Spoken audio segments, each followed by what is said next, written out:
Hello students, good morning.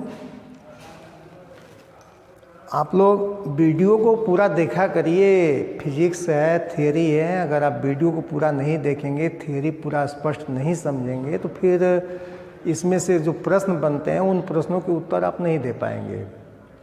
Video बहुत बड़ा भी नहीं है, छोटा छोटा वीडियो बन रहा है।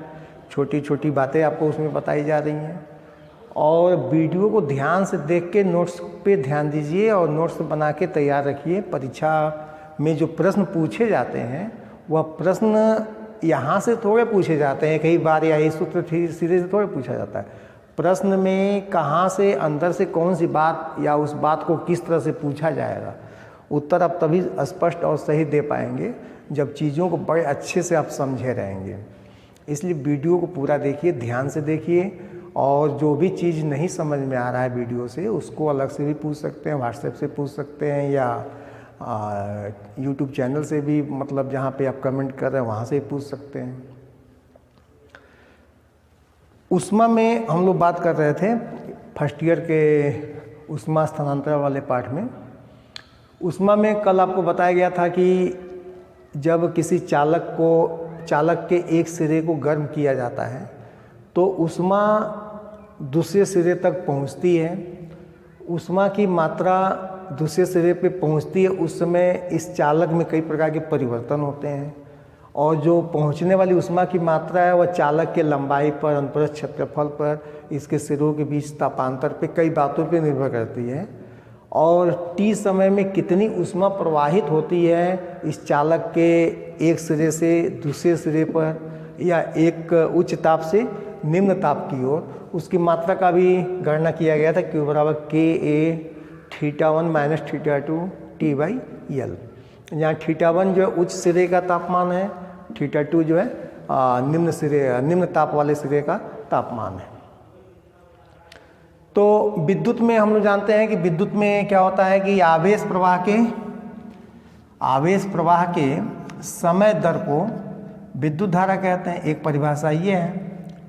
और किसी चालक के लिए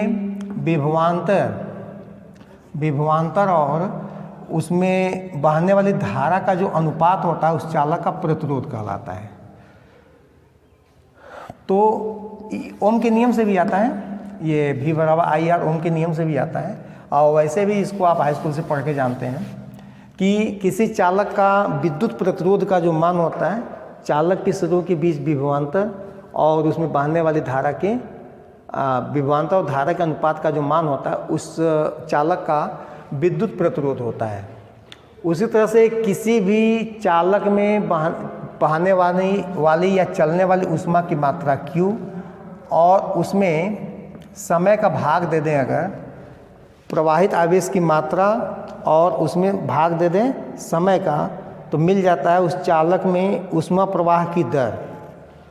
यहाँ से मिल जाता है हम लोगों को चालक में ऊष्मा प्रवाह की दर।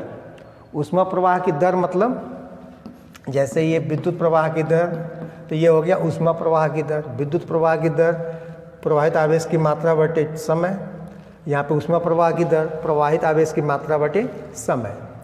अब यहाँ से प्रतिरोध निकालना है, तो ऊष्मीय प्रतिरोध क्या होता है?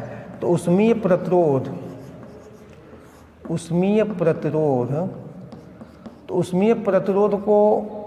तो वैसे ही निकलेगा। वहाँ का जो प्रतिरोध है वहाँ का प्रतिरोध जो है विभवांतर बटे धारा है, अब विद्युत धारा है। यहाँ का प्रतिरोध जो है तापांतर और बटे जो है ऊष्मीय धारा। ऊष्मीय प्रतिरोध को हम लोग यहाँ R से ही दिखाएं, कोई दिक्कत नहीं है, R से ही दिखाएं। तो ऊष्मीय प्रतिरोध R का मान, तो दोनों सिरों के बीच विभवांतर बटे ऊष्मा प्रवाहित होने की, यहाँ H बराबर Q/T यानी ऊष्मा के प्रवाहित होने की दर। ऊष्मा के प्रवाहित होने की दर के अनुपात, दर को ही हम लोग चालक का ऊष्मीय प्रतिरोध कहते हैं। तो किसी भी चालक का ऊष्मीय प्रतिरोध का मान हो जाएगा Q1 माइनस Q2/H, जहाँ H का मान Q/T करेंगे लोग तो इसमें से T गायब हो जाएगा और यहाँ से ऊष्मीय प्रतिरोध हम लोगों को मिल जाएगा कितना, अगर सूत्र रूप में देखें हम लोग तो ऊष्मीय प्रतिरोध मिल जाएगा R बराबर, या इसी जो सूत्र है ऊष्मा की मात्रा का, उसी सूत्र से हम लोग निकाल सकते हैं अलग से, ज़्यादा इसमें परेशान होने की ज़रूरत नहीं है। यहाँ पे T हो गया, अब बाई हो गया क्या, L। अब इसी T को यहाँ कर दें तो ये हो जाएगा प्रवाहित ऊष्मा की मात्रा बटे समय, तो ये हो गया Ka θ1 - θ2 अब बाई L। अब Q/T का मान किसके बराबर, तो Q/T का मान जो है H के बराबर, तो इसके जगह पर लिख दें H = Ka/L × θ1 - θ2। हम लोगों को चाहिए θ1 - θ2/H, यानी H को यहाँ लावें तो यहाँ से हम लोग को मिल जाएगा, इसको हटा दें, यहाँ से हम लोगों को मिल जाएगा, यहाँ से मिल जाएगा क्या, यहाँ से मिल जाएगा θ1 - θ2/H। इसका मतलब ये हुआ कि H को यहाँ ला रहे हैं लोग, तो ये इधर हो जाएगा कितना, ये हो जाएगा L/K × A, यानी कि किसी चालक का, इसलिए चालक का ऊष्मीय प्रतिरोध का मान कितना होगा, ऊष्मीय प्रतिरोध का मान कितना होगा, तो ऊष्मीय प्रतिरोध का मान तो एक तो फार्मूला हो गया, कौन सा, कि θ1 - θ2/H, और इसी प्रतिरोध का मान इन पदों में देखा जाए तो इन पदों में हो जाएगा L/K × A। ये जो है ऊष्मीय प्रतिरोध का मान होता है। इसके बाद ऊष्मीय प्रतिरोध के मान को, ये ऊष्मीय प्रतिरोध के मान पे भी प्रश्न पूछा जाता है कि एक चालक का अनुप्रस्थ क्षेत्रफल दे दिया जाएगा, उस चालक की लंबाई दे दी जाएगी और उस चालक का ऊष्मा चालकता गुणांक अर्थात K का मान दे दिया जाएगा, उस चालक का ऊष्मीय प्रतिरोध पूछ दिया जाएगा। जैसे 10 सेमी लंबे तथा 10 सेमी लंबे, एक उदाहरण देखिए इस पे अंकित प्रश्न में, 10 सेमी लंबे तथा 2.5 सेमी 0.5 से 0.5 है, 0.5 वर्ग सेमी अनुप्रस्थ क्षेत्रफल वाले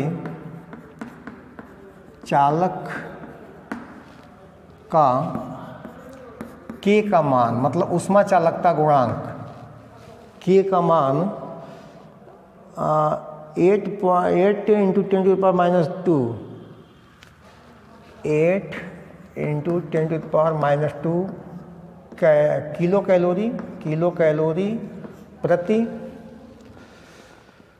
metre second degree Celsius, metre second degree Celsius है, तो ऊष्मीय प्रतिरोध यानी कि R का मान ज्ञात कीजिए, प्रतिरोध का मान, ऊष्मीय प्रतिरोध का मान ज्ञात कीजिए।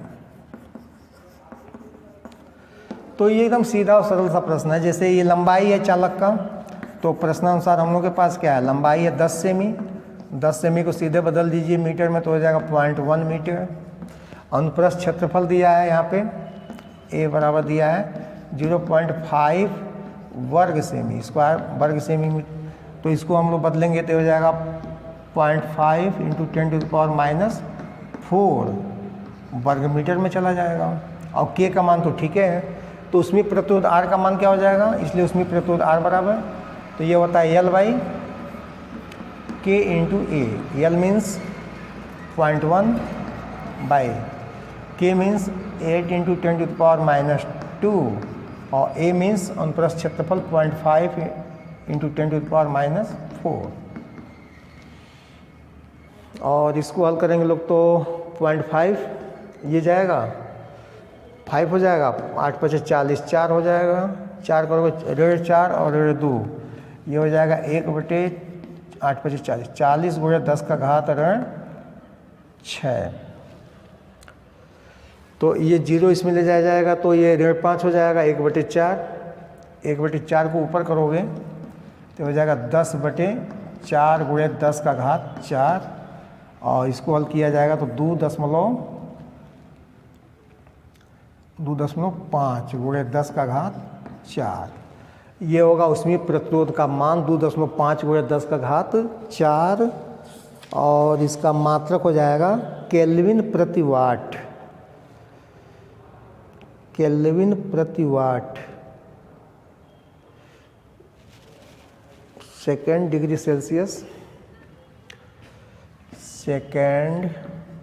सेल्सियस प्रति, R का मात्रक जो है सेकेंड डिग्री सेल्सियस प्रति किलो कैलोरी,